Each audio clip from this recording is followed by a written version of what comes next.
Sports with a Z and a T. We are back. Of course, my name is Bryce Taylor alongside Taylor Lattimore. We are presented by Gozilla Media, sponsored by Johnson Supply in Troy, Mohawk Honda, and Saving Face Barbershop up in Saratoga Springs. We did take a week off last week, regrouped, got the college football preview this week. We got Gozilla Media Draft tomorrow, and then next week we have probably in our opinion, our second favorite episode of the year, which is our NFL breakdown, plus week one predictions, right? Yeah, we have week one predictions next week as well. So a loaded show next week. College football, it's not going to be as long. We're going to go through the Power 5 conferences. I'm not wasting my time with, anything past that. But we're going to go through the Power 5 conferences, break down who we think is going to compete in the conference, predict those conference championship games, who has a shot at the college football playoff, and then obviously predict the college football playoff and our national champion. Let's get right to it, Taylor. Let's get right to it, and we are going to start alphabetical order ACC. The ACC was kind of up for grabs and it was really a down year. I mean, for years, we have been used to Clemson dominating the conference, right? Clemson dominating the conference and always being in the college football playoff. That did not happen last year. However, Clemson this year coming in seems to be back and ready to go and keep it. I mean, they still won 10 games last year, started off really slow, and they fell out of the rankings. And, they really just couldn't really get their footing to compete for a college football playoff last year. Its 6-year streak of ACC titles coming to an abrupt end, had a great defense, and it's returning. Some believe it might be the best Clemson has ever had, which says a lot. The belief is in a weak ACC, this Clemson team should be back in the championship game. Dabo Swinney obviously always does well on the recruiting trail. Has some new coordinators on the staff. But other than that, it is kind of wide open to see who could challenge Clemson. Yeah, and I'm with you in that I think that Clemson will probably come out of the ACC winning that conference just because I think they're going to put it all together again, kind of right the ship, as they had kind of a down year by their standards for sure last year. And they're coming in, like you said, their defense is still as good as ever. They have Dabo Swinney, who has the experience of a coach that's gone to multiple, college football playoffs, including going all the way and winning the championship a couple times, being in the game at least a couple times. And so, you want to see what their quarterback brings or who it ends up being their quarterback. They got a 5-star quarterback from Texas in Cade Klubnik, and you wonder if he's a freshman, but whether he might push for that starting role, we don't know. We got to see. But again, I agree with you. I don't think they have much competition in the ACC. So I think that they would be the winners in the end.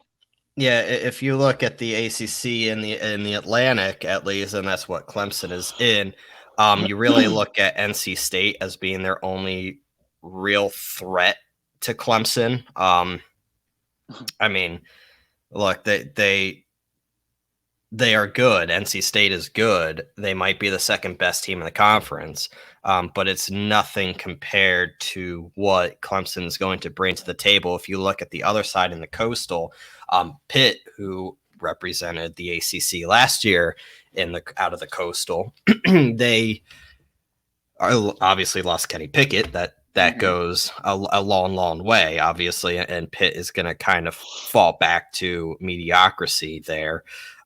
North Carolina under Mac Brown, always competitive. They're going to put a lot of people on upset alert, but they seem to be like kind of that 8-9 win range. They're not really going to push for much more than that. And then UVA, Virginia Tech, Georgia Tech. Look, I mean, they're going to be kind of fighting for the scraps. Duke's awful. Louisville, Wake Forest, Florida State still kind of hitting the skits a little bit. They're not really back to what we knew them to be. Boston College, and of course the one team I haven't mentioned yet is Goz's Syracuse, who is going to be absolutely abysmal as well. It really seems like order is going to be restored. Not even. Well, they're not very good at that. They're not very good at anything, to be honest with you. But I think at this point, right, like it seems like order is going to be restored in the ACC, and this is Clemson's really conference to lose. Well, yeah, I mean, last year you talk about high-scoring offenses like Pitt's and Wake Forest, who averaged 43 and 41, respectively. It's going to come down to if those explosive offenses are going to continue to translate, and whether or not Clemson can, step their defense up, and at least when they're playing them, hold them to under that. You don't want them scoring 40 points on it. That's hard to keep up with any team. Right. So I still think Clemson is the team to beat. I will say this: do keep an eye on Miami. Mario Cristobal is now the head coach there. He was the head coach, obviously, at Oregon.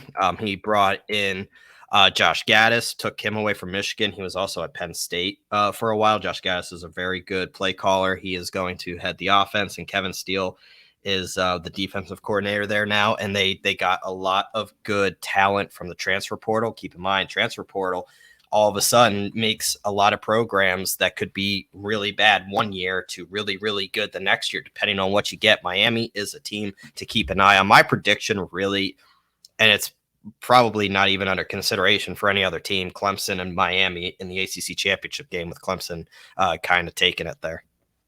Yeah, I mean, I could definitely see Miami. Yeah, I mean, I think Miami's on the up and up.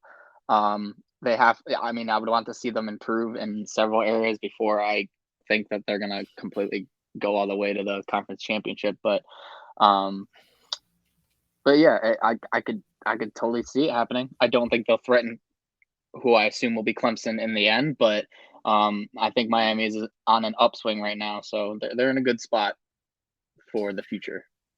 Let's head to the Big 12, the ever-hurting Big 12. And obviously the Big 12 is going to lose, obviously Texas and Oklahoma here in the next couple of years to the SEC, which is going to leave the Big 12 in shambles. But for now, we still have the Big 12 as it stands. And, I have not been shy about my feelings about what mediocrity the beautiful University of Texas always provides each and every year. Texas is always back. That's all we ever hear. It's just not a very good program this year. When you look at what the Big 12 has to offer, it seems to me like it could be Oklahoma's year once again. Yes. Look, they've lost a lot, right? I mean, this is a Oklahoma roster that's kind of still licking its wounds after losing Lincoln Riley and obviously seeing everybody transfer and get the heck on out of there. But I think that kind of shows you how bad the rest of the Big 12 is.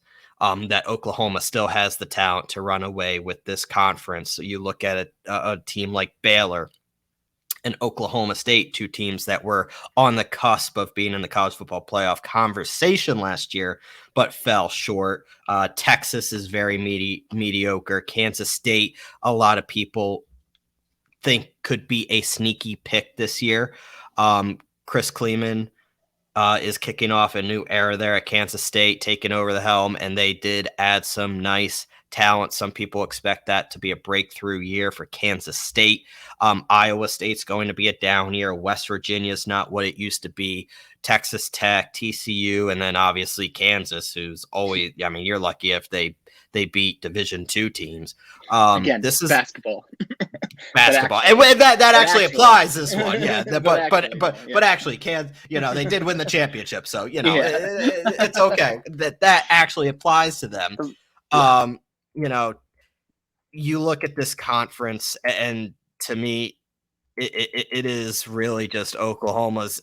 I feel like it's boring conversation, but when you look at these conferences, it's kind of clear when you look at the difference in talent on these rosters, there is no reason Oklahoma should be losing this conference. I mean, I do like Baylor. I think they could be a sneaky pick to come out. Well, not so much sneaky, but I think that they could come back and win it. Again, I think they upgraded at quarterback. And so like they have the tools necessary to win tough games. So I do think that, I don't think it'll be a runaway. I think Baylor's going to be in the mix there. And, this Oklahoma and Oklahoma State. I mean, Oklahoma State was very close to winning the Big Ten championship themselves, a Big 12 championship themselves. And so I don't discount them. I think it'll be a dogfight between those three. But, when it comes to the college football playoff, I'm kind of with you in that, Big 12, they get there. They don't usually make it much past round one. No, they don't. And, it's one of those things that the Big 12 is so bad that you even wonder. I mean, look, Oklahoma is a talented team, and a lot of people were wondering what the future of that program would be this year after Lincoln Riley's departure, but they were able to kind of hold a lot of talent there. A lot of people, though, wonder that is a team coming out of the Big 12 have a strong enough resume to compete with what the college football playoff is going to shape up to be this year. We'll get to why here within the next couple conferences. But, I mean, to your prediction, I mean, we already talked about Clemson. So Clemson, I mean, they're going to have a legit chance. So we throw in Oklahoma in the mix. There's nobody really to compete. Like you said, Baylor is going to be good, but Baylor seems to be one of those programs that always pushes, but at the end, they don't have enough. Like they'll be like a 9 or 10 ranked team at the end of the year, and that would be expected. Oklahoma State, kind of the same thing. Texas, average. Kansas State maybe breaks through, but how much is a breakthrough for Kansas State? So it's one of those things. I think Oklahoma is going to win this conference, but you never know. That's what makes college football so fascinating. We head to the Big Ten, Taylor. And obviously, this is the home of my Penn State Nittany Lions. Coming off a little. By the way, we have our draft tomorrow. Yes, we do. Or today, if you're, listening when the show actually airs. I may or may not be in attendance for that draft because Penn State plays tonight. They play Purdue at 8. So, to save people from watching me during a Penn State game, because you really don't want to watch that, I'm going to stay home.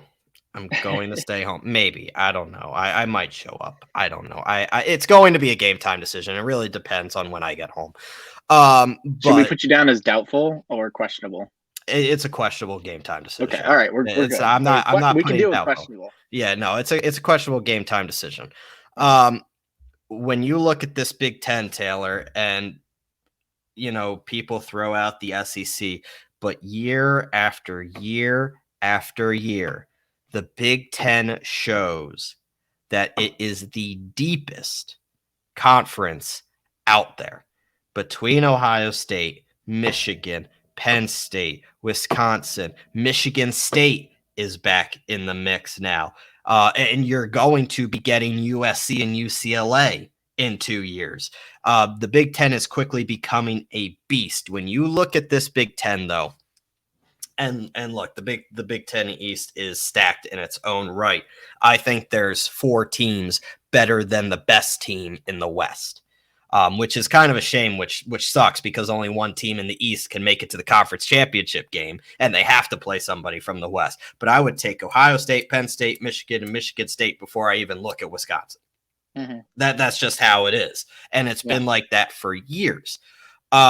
The problem always is, and we had this conversation last year, Taylor, and it kind of played out as we predicted in the beginning of the year. They beat each other up. Ohio State beats Penn State. Penn State beats Michigan. Michigan goes and beats Michigan State. Michigan State loses to Ohio State. They beat each other up, and they hurt their own stock. Now, all 4 of those teams, Ohio State, Michigan, Penn State, Michigan State, I'm predicting to be in the top 15 by the end of the year. I really do believe that. The order of that is so damn hard. Damn hard because it takes one game. Penn State could go and beat Ohio State. Ohio State travels to Penn State this year. And they could go out to Michigan and lose. How does that? I mean, it depends on how Michigan goes. So the Big Ten has been a mess. It's always a mess, but it's a fun mess. It's a competitive mess. When you look at the Big Ten, look, Wisconsin's going to represent the Big Ten West. When you look at the Big Ten West, I'm not going to spend much more time on Minnesota. Iowa lost a lot. Iowa was very good last year, lost a lot of talent. They're not expected to be as competitive this year, but still good. Any team under Kirk Ferentz is going to be good.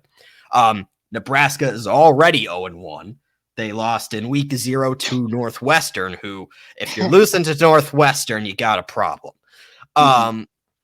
So between Nebraska, Northwestern, and Illinois, I mean, do I need to say any more? And then in the Big Ten East, Indiana, Rutgers, Maryland, you expect them to drop. So the conversation here, Taylor, really comes down to the four I really want to talk about, because that's the interesting conversation to me. We know what Wisconsin is. We know that they dominate the West. We know they're going to pretty much more than likely, and I'd say we know. We don't know.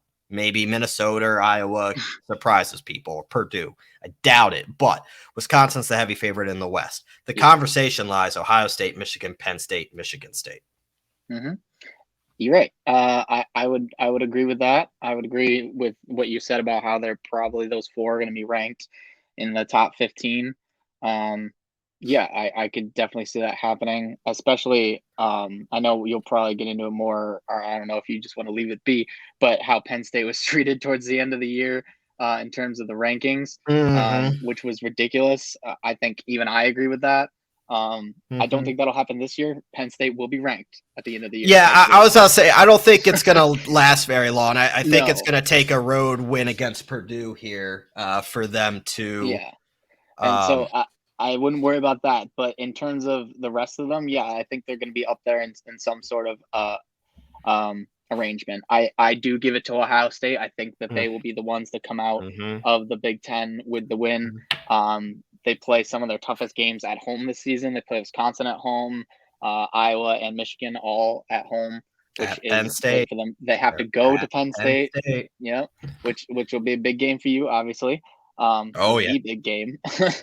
Depending on how the season's going. I mean, if you can take down an Ohio State that may or may not be undefeated at that point. Ohio State, so the way the schedule goes, so Penn State will have already been at Auburn and at Michigan by the time Ohio State rolls around. So you'll really know what the Penn State team is by the time Ohio State comes to Happy Valley, which could either be really, really good or maybe not so great. The Penn State's got themselves a tough schedule too, and so does Ohio State. I mean, they open up the year against Notre Dame. So I mean, not to say I think Ohio State's going to lose to Notre Dame, because I don't think it's going to be particularly close.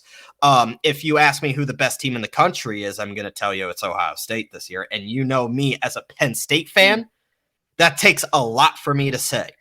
I'm telling you right now that Ohio State might be the best team in the country, and I hate to say that, but they usually have that slip up every year, and it depends on how the rest of the conference plays out. Like, look, I'm just going to use this as a comparison. Like, if Ohio State and Penn State are the two that come above the rest, and Ohio State may be the better team, but guess what? They have a bad week in Happy Valley. Guess what? Penn State's going to the Big Ten championship game, and Ohio State's sitting there taking the consolation prize. It's just how it goes. I'm not saying that's going to happen, but this certainly seems to be the version that Ryan Day has been looking for with CJ Stroud, who might run away with the Heisman this year. He is a potential number 1 overall pick, him at least number 2 between him and Alabama quarterback Bryce Young. This Ohio State team is very good. Michigan's not as talented, especially on the defensive side. I think they're going to take a step back. I think they're the third team to look at in the Big Ten East. Michigan State, that was a breakout year for them last year. They fell short, but that is another team to watch. One of the two Michigan teams is going to really surprise people. Last year it was Michigan. This year could be Michigan State.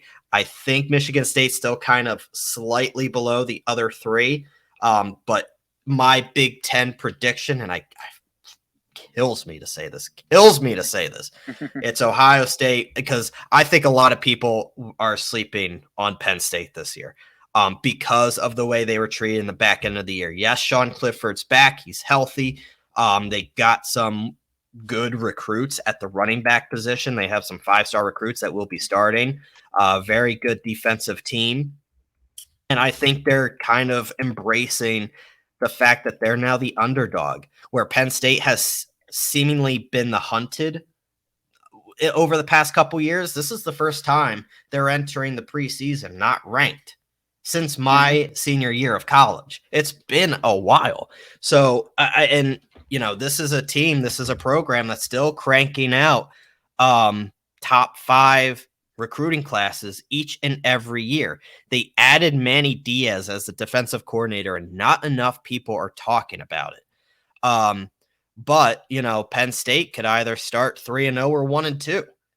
2 of their first 3 games are on the road in hostile environments. Purdue tonight, they're calling for a blackout. Now, do I think Purdue's very good? No, but anything can happen in week 1. We see it all the time. So it's not a game that Penn State could take lightly. And then they have a break against Central Michigan, who won 2 games last year. And then they have Auburn at Auburn, 3:30 CBS. So it's a tough look. Penn State's going to grind their teeth really soon, and you're going to learn a lot about them. They're going to push Ohio State. At the end of the day, Ohio State's going to represent the Big Ten East. They're going to play Wisconsin in the Big Ten, and Ohio State's going to win the Big Ten and inevitably go to the college football playoff, because the conference champion of the Big Ten goes to the college football playoff. That's just how it is. And the Big Ten is only going to get bigger and better once USC and UCLA joins the group. But that's my little tidbit on the Big Ten this year. It's going to be very competitive. In my opinion, it's the deepest conference in college football. Some people think they don't have the best teams, but they're the deepest. Yeah, and as we said before, that is where therein lies the problem with them in the terms of the 4 spots that are up for grabs in the college football playoff, is that, if they start beating up on each other, then they start losing out. Now, the Big Ten champion, like you said, will go. So that's 1 guaranteed spot. But say if, the things that you say predict happen, and you have an Ohio State team that's looks like it's the best in the country, has 1 bad week against Penn State, who is one of the better teams. If in this scenario, they're one of the better teams, and then maybe they don't win the conference championship, can you put an Ohio State team in if you believe that they're good enough? Maybe so, maybe not. Probably you could, if you think that they're one of the best teams in the country. But that's the fun that we have doing these predictions. And as the weeks go on, and then the college football playoff rankings get released, we will go through them, and that's what we will know the first week of November what those first college football playoff rankings look like. That's when the first week comes out, and it's always a mess. We talk about it all the time. It's always a mess because you don't know who's going to come out. Who is this year Cincinnati, right? Like what team are we going to sit there and say, can we stop this? Because we all said Cincinnati doesn't deserve it. Cincinnati doesn't belong. Watch what happens now that you put Cincinnati in again. Congratulations. You put them in against Bama. Yeah, guess what happened? Bama bitch slapped them. What do you want me to tell you? So it's the way it goes. It's the way it goes. Let's go to the Pac-12 here, Taylor. And this is, the sad state of affairs when it comes to the Power 5 conferences here. Because quite honestly, it's one of those conferences that just has a bunch of mediocrity. There's nobody that's going to rise above the rest. Obviously, everybody wants to look at USC, though, under Lincoln Riley. What is the new USC going to do? And obviously, there's a lot of preseason hype, and, Lincoln Riley has this parade of superstars built to make a run at the conference title, but they're not really deep. That's going to take time. So if you're looking at depth, Utah is actually deeper than USC. When you're looking at the 2 top teams in the Pac-12, those are probably it. But much like, what Lincoln Riley went through at Oklahoma, he has enough weapons and speed to kind of keep up with the deficiencies on other parts of the roster. Caleb Williams is now his quarterback, brought him back over from Oklahoma. This is going to be a team that has the flashy talent, but do they have the grit to win games late and actually make a legitimate argument to be a part of the college football playoff?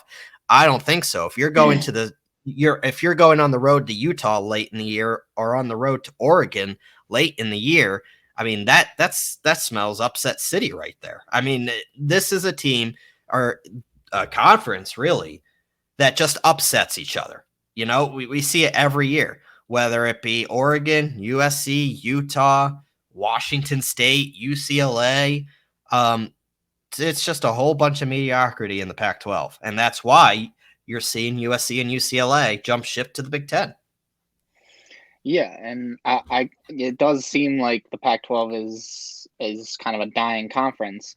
Yeah. Which is sad. But once you pull USC and UCLA out of there, yeah, I mean, what do you have? You have Oregon trying to pull the load, and Utah. I mean, Utah might be the best team this year in the Pac-12, and so I think it'll be Utah or USC, maybe Oregon in the mix there. I don't believe that USC is going to turn around from where they were last year to all of a sudden they're going to be, competing to try to make the college football playoff. I don't think that's the case. I kind of agree with you in that sense. Like, I just don't see it. I think Utah is more likely to snag that fourth spot in the college football playoff. We haven't revealed the other two, but Ohio State's one of them, and then the other two we're going to talk about in a second. But I do think that Utah could sneak in there as the best team in the Pac-12. But yeah, this conference is a sad sort, and losing two of their biggest names is not going to help at all. No, and I think they need to expand the college football playoff, and then you don't have to rely on just these power five. Anybody that's listened to this show, and you've known me long enough now, from our days way before this podcast, I have been beating the drum for expanded college football playoff for years, damn near a decade at this point. So I'm front and center. I will be the conductor of that train. And you could be the caboose to bring the rear, because I am the caboose. You are the caboose. Somebody has to be the caboose. Sure, not me. But you know what? Like, the Pac-12, just each and every year, we go through this, and we're about to get to the SEC here in a second. But I mean, this is what the conversation always is. You're going to get two SEC teams or two Big Ten teams. If Clemson's back in the mix, there's no room for the Pac-12 or the Big 12.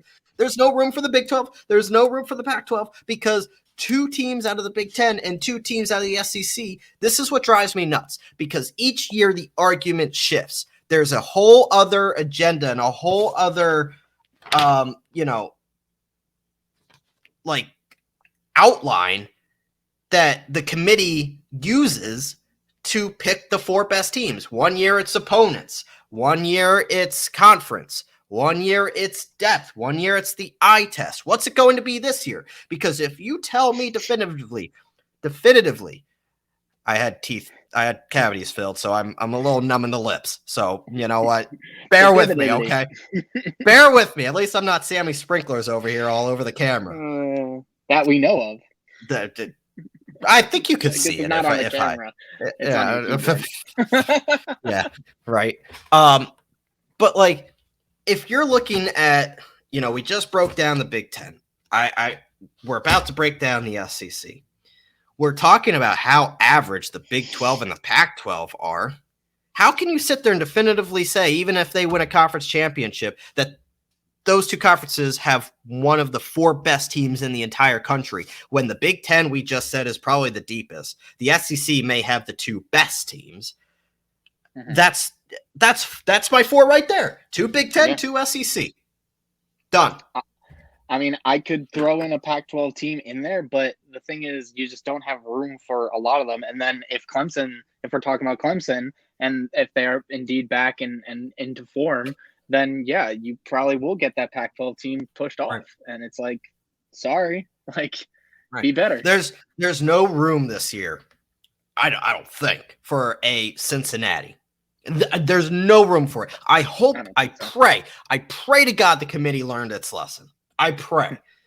Probably not, but you know what? We'll move on. I don't think I actually asked you who's coming out of the Pac-12. I mean, I think Utah's going to win the Pac-12. I don't think it matters, but I think Utah's going to win the Pac-12. Okay. I think Utah might take the 4th spot, but yeah. Oh. Not well, that's a twist. Well, that's a twist. Let's throwing me at you getting me all frazzled here. We have one more conference to go, and you got me all in a tizzy now. The SEC, obviously we saved the best for last, right? The SEC is what it is, right? The SEC. Yes.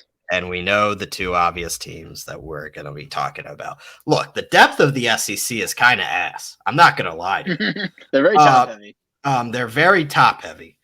And that's why I say the Big Ten's the deepest. The SEC is probably the best.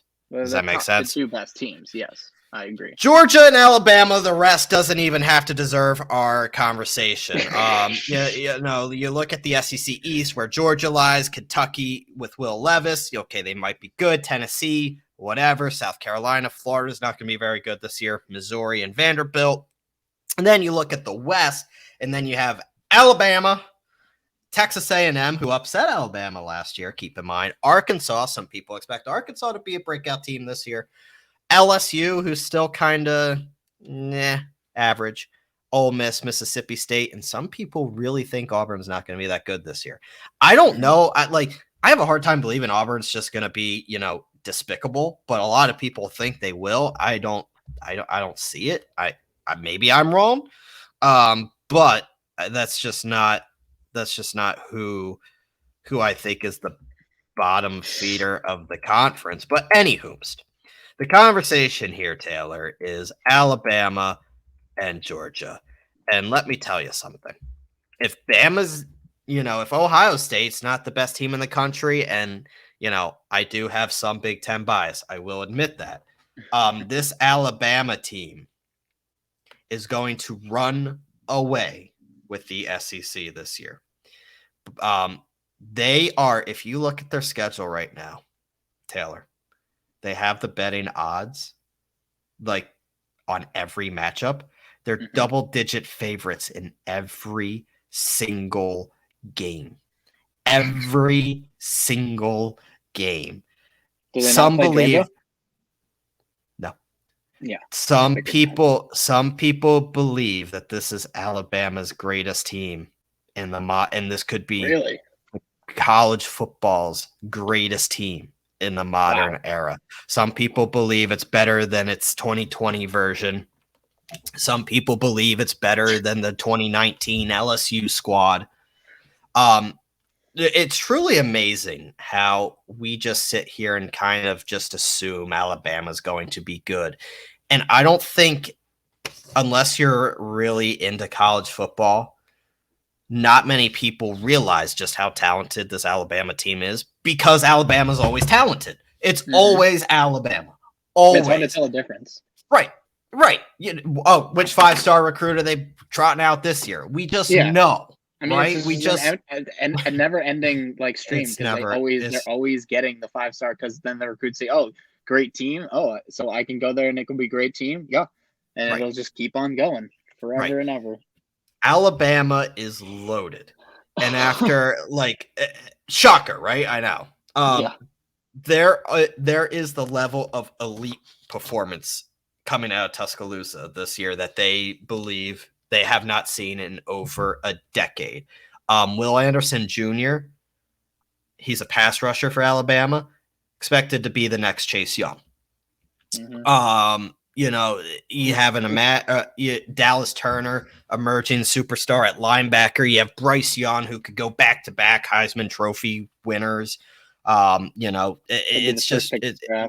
It could be the first pick of the draft if it's not CJ Stroud. This Alabama team, Taylor, it's ridiculous. It's absolutely ridiculous. With that said, Georgia is the defending national champion, and they are no slouch. They're going to easily win the SEC East because it's the SEC East. The second best team might be Kentucky. Give me a break. Gross. But as loaded as Georgia is Georgia a double-digit favorite in every? No. They're not that loaded. It's never easy though, replacing 5 first-round selections in the NFL draft. They had a generational defense last year, and 2 of those guys went to the Eagles. That's great. Georgia will take a little step back, which honestly is enough for Alabama, who obliterated Georgia in the SEC championship game before losing in the college football playoff rematch last year. I believe it's enough to allow Alabama to pace the conference and kind of, just run away with this thing. But that doesn't mean Georgia is out of this. If Georgia's one loss is in the conference championship game to Bama, I feel like this is the problem with the college football playoff only being 4 teams. It's carbon copy every single year. See, Alabama and Georgia, they're going to be in the college football playoff. Is even if you expanded it to 6, it would still be that carbon copy. And guess who would come out and win almost every year or be in the championship almost every year? Alabama and Georgia or Ohio State. Yeah, but 6 at least gives 2 other programs a chance into the dance. Like, it's not the same 4. Yeah, like, but you move 2 down. You don't think that Alabama playing the 6th ranked team or whatever, is not going to absolutely wipe the floor with them and move on to the next round? Let's go. Like, it's going to make 1, maybe 2 games more interesting because, you'll get what was it? It would be 1, 6, 2, 5. So 3, 4. 3, 4 would be fun. That would be fun. Maybe the next round would be a little more fun. But at the end of the day, who's coming out?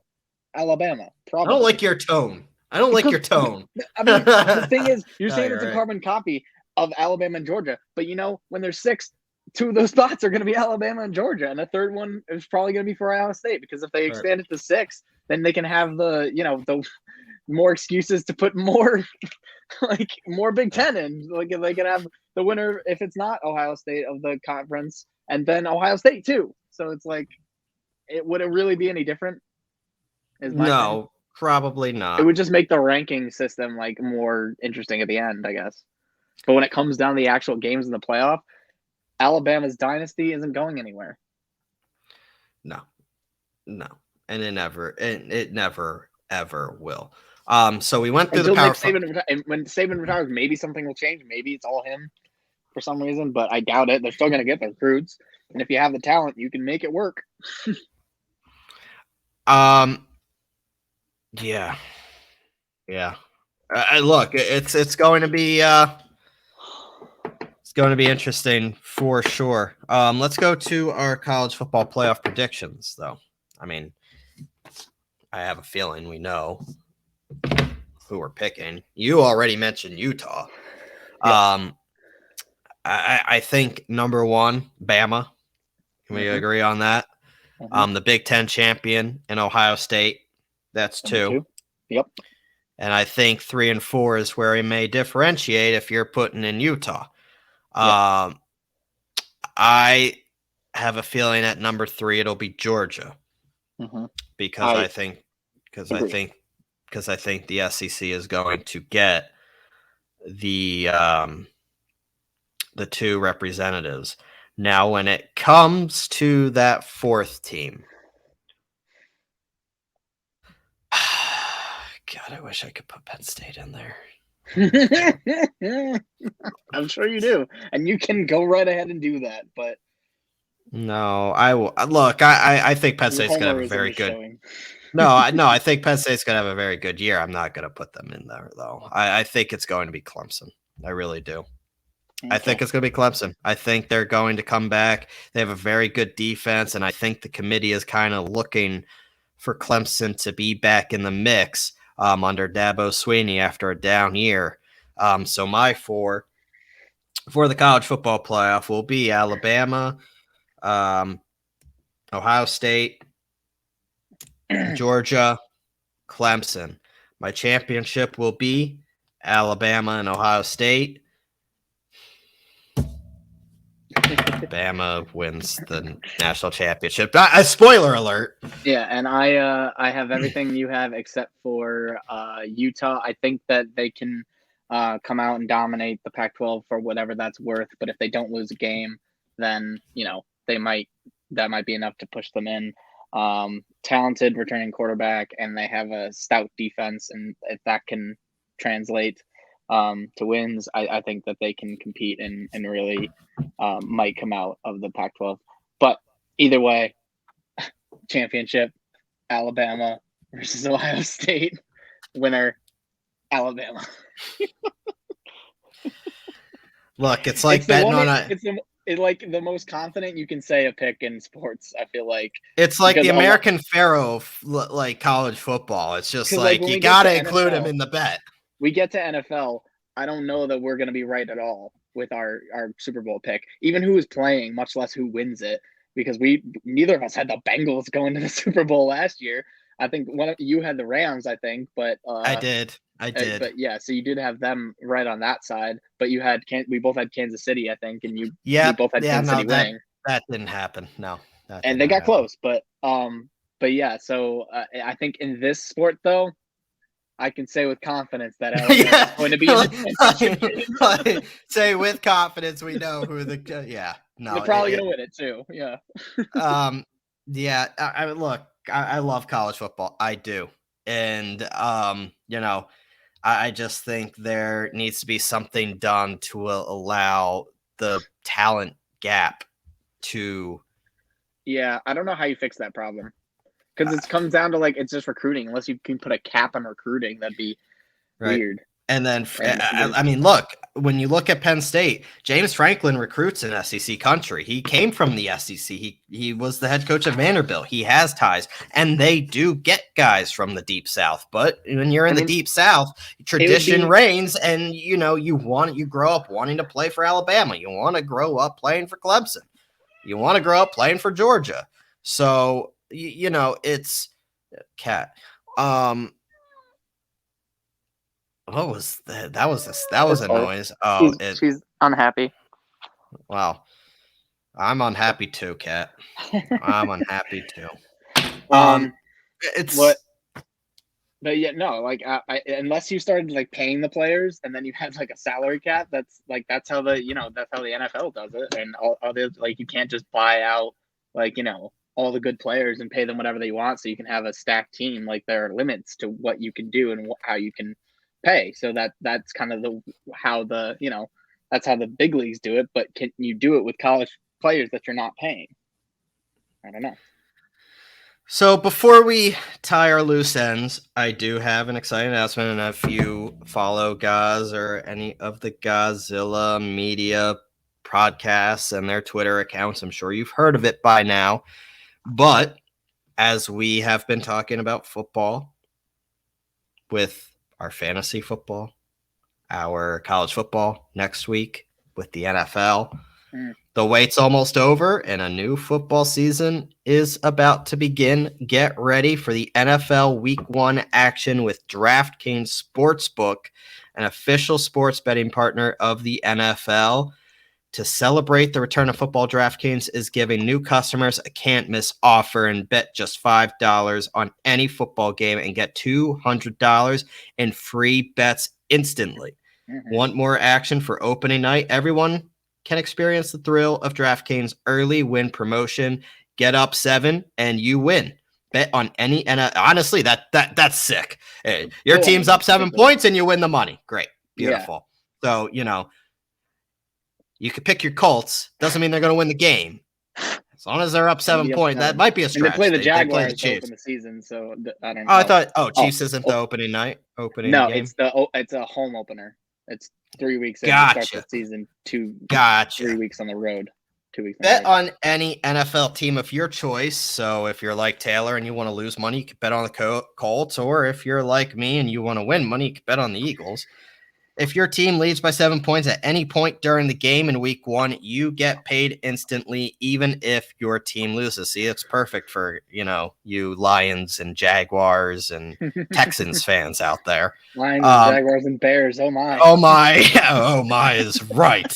Download the DraftKings Sportsbook app now and use promo code 518 to get $200 in free bets instantly when you place a $5 bet on any football game. That's code 518.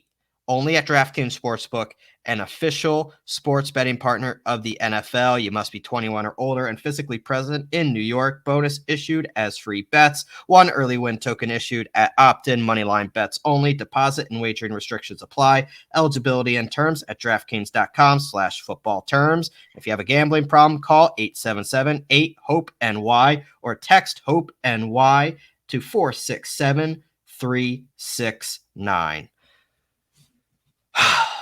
Tomorrow's our draft. Well, tonight, tomorrow, recording tomorrow. This is our last chance, Taylor, to have some final thoughts before the draft. Obviously, we're not going to give away our thoughts, but it is now a 14. It's come to my attention. It's a 14-team field this year, not 16, which is kind of slightly less, which is good. 16's a lot. 16's 12 a is lot. Ideal. 12's ideal. 14's a little. Okay. 16 is a lot. 16's a lot. It was 16 last 8 is year. Too less.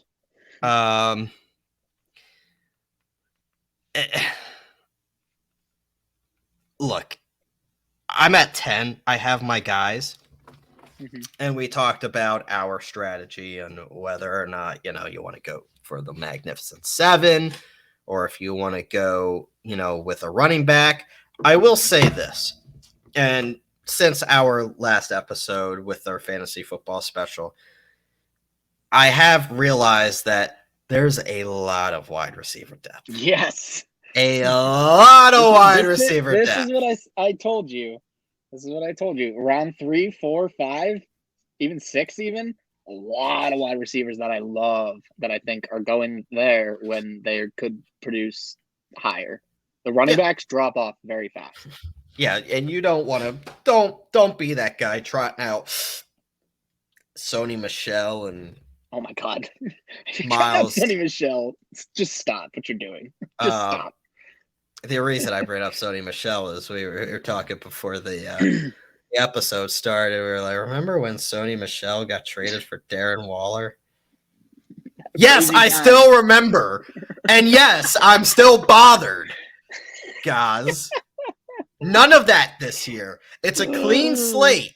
I will say this. I have no intentions of giving up that championship belt. Everybody is a witness to greatness. Otis's army is going to turn to Otis's empire this year. Otis's empire. Okay. All right. Well, Otis, Otis's army. Don't mind if I just reach across that way and then take it from you and bring it onto this side of the screen because that's what I'm going for. Going for that crown. Like I said, if I do lose, I'd like to lose to you, but I can't trust you. I can't trust anybody. I don't trust anybody. I trust myself. I trust myself to dominate this league. Just give me 1 year where my number 1 pick in the draft, the number 1 pick, because I had the number 1 pick last year, doesn't get hurt for 90% of the season. You're a pick 5, which is a good spot. Long wait though on the flippity flip. Oh, of course. Yeah, but you live with that because then you get the double-ish pick. You get the pick, and then you're like... See, I'm happy. I think 10's like the perfect slot. I never have to wait too long on either end. I mean, you have to wait, like, as much as I have to wait, basically. When we flip. Because you're at 10 out of 14, 5. We're basically we're boom, and you're boom, so, That's true. That, same and then concept. I have to wait. Yeah. But then after you get your double pick, then you have to wait. Yeah, same concept. It's the same kind of thing. I just get a better pick to start with, but then you get the better pick in the second round and the I have my idea of the ideal start. It's brewing in my head. I have the guys that I'm thinking of. We'll see if it materializes. I'm my kind of problem is leaning. I'm doing a dynasty draft this year. I'm starting a dynasty league with some friends, and I've been doing Really, I'm mocks in not one of those dynasty. friends.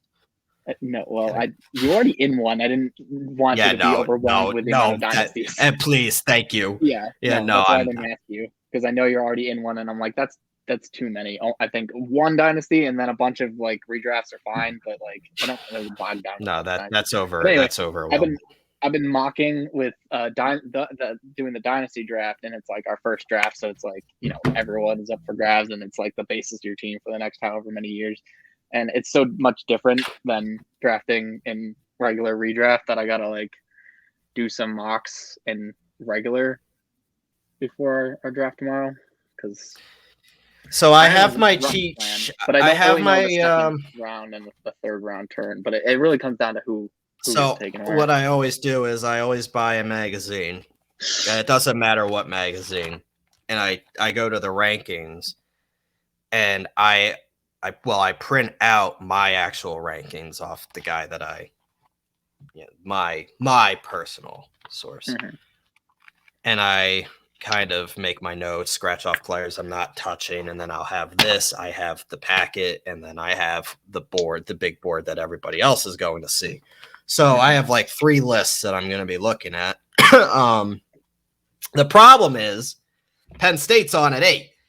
So I really need to if it was like Central Michigan or Ohio, like we weren't starting prime time at Purdue, they're calling for a blackout. Oh my God, my nerves are going to be shot. I'm leaning towards showing up, but I will have to be in front of one of those teams where we were, like that back table, we're going to have to. Plus, I don't mind if you're next to me because you already know what I'm thinking. Yeah. But we're going to have to get that back table and be by the TV so I can have a beer and get my nerves in check. I'm going to need a full hour to be okay because I am and it's not because of the draft. It's because of the game. I am a fucking mess during Penn State football games. You're going to lose this fantasy season, and it's going to be because of this. It's going to be because of Penn State happening at the same time, messing with your head while you're trying to draft. I know. I'm hoping Penn State just they get up really quickly, stomps on their throats, and I can relax. That would be nice. But if we're going into halftime and it's 10-6 or something like that, or Purdue's leading, no. See, if I could go back and watch one game with you, I'd want to watch that Eagles Super Bowl because it was fun for me just because I hated Tom Brady and I was rooting for the Eagles. But I cannot imagine being you because that was such a back and forth game the whole time. So there was 500 yards from Tom Brady, plenty of alcohol flowing that night. But me too. We were in this private room because it was an Eagles watch party. And we were in this private room and big screens, and they were bringing buckets of beer and everything. And I was drinking a lot, but at the same time, I was like, I am not forgetting this night. Yeah. So I was holding myself. So my nerves were up, and I wasn't drinking to keep the nerves from being fine. So I'm a mess, and I'm sure you remember the game pretty vividly. I mean, it was one of the best. It's my favorite Super Bowl. So after the Philly special, besides the Colts, I was like, this is the one. This is it. The Eagles are winning this game. And then if you remember, late in the third quarter, the Patriots took the lead off a Gronk touchdown. I was like, yep, that's it. So I was like, all the. You were both ways. I got it. And I was no, I thought this was the year, and then I went from that to Tom Brady. We lost to Brady and the Pats again because remember in 2004 we lost to the Pats too. And then obviously the infamous drive to Zach Ertz catching the touchdown, and the Brandon Graham force strips. Taylor, I was a mess, and then I cried like a little baby when they finally won. I I still say, yeah, it was one of my favorite Super Bowls to watch because I hated Brady at that point. I respect him now, and I can't even hate him just because he's just so good. He's the GOAT, Right. whatever. Right. But I hated him and the Patriots all like, bleh. And so I like him much better like as on the Bucs. It was just like the Patriots too and their fan base, and then like combining those two, it was just shitty. But I also, so I was rooting for the Eagles, and I also just want a good game always. And the game was so back and forth, and it was insane. It was one of my favorites in memory. It was, and I know obviously coming from an Eagles fan, it sounds biased, but it's one of the two greatest Super Bowls I've ever watched. Yeah, no, I the agree. Patriots Seahawks is the other one that comes to mind. Yeah, that was a good one. I mean, the Falcons.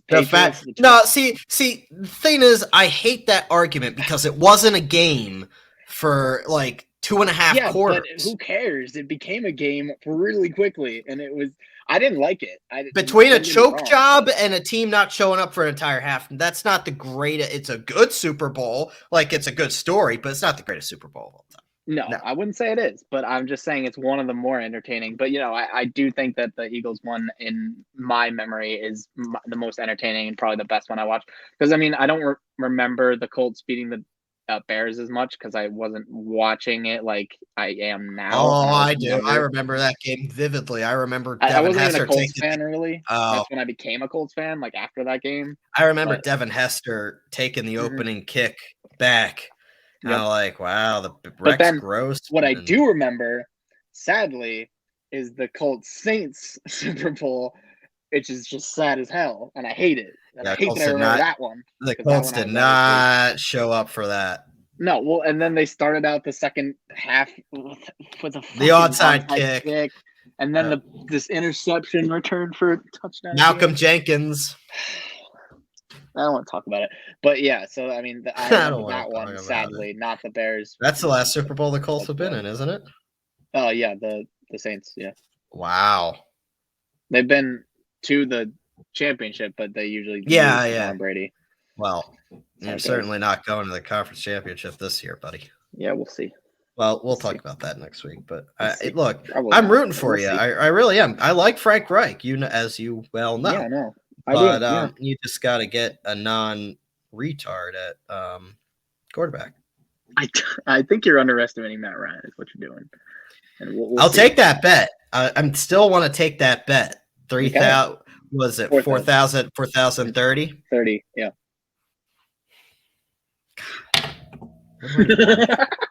What do I want? That's really the question because I know I'm going to get me. You mean? Because that's what's going to happen. I'm not giving you shit. A case of beer or something, like a case of some favorite beer. That's fine. We can do that. I don't want to. Bankrupt you. Fuck you. I'm your friend. I'm not going to take your hard-earned money. I could. Case of beer. All right, good enough. Can't wait. I look forward to having that beer. I look forward to sipping my beautiful beer as the Eagles are in the Super Bowl and the Colts are rumors for trade for Jimmy Garoppolo because they still can't find their quarterback. Or Sam Ehlinger is the future. It's for real. I thought it was Jacob Eason now. No, Eason's not even on the team anymore.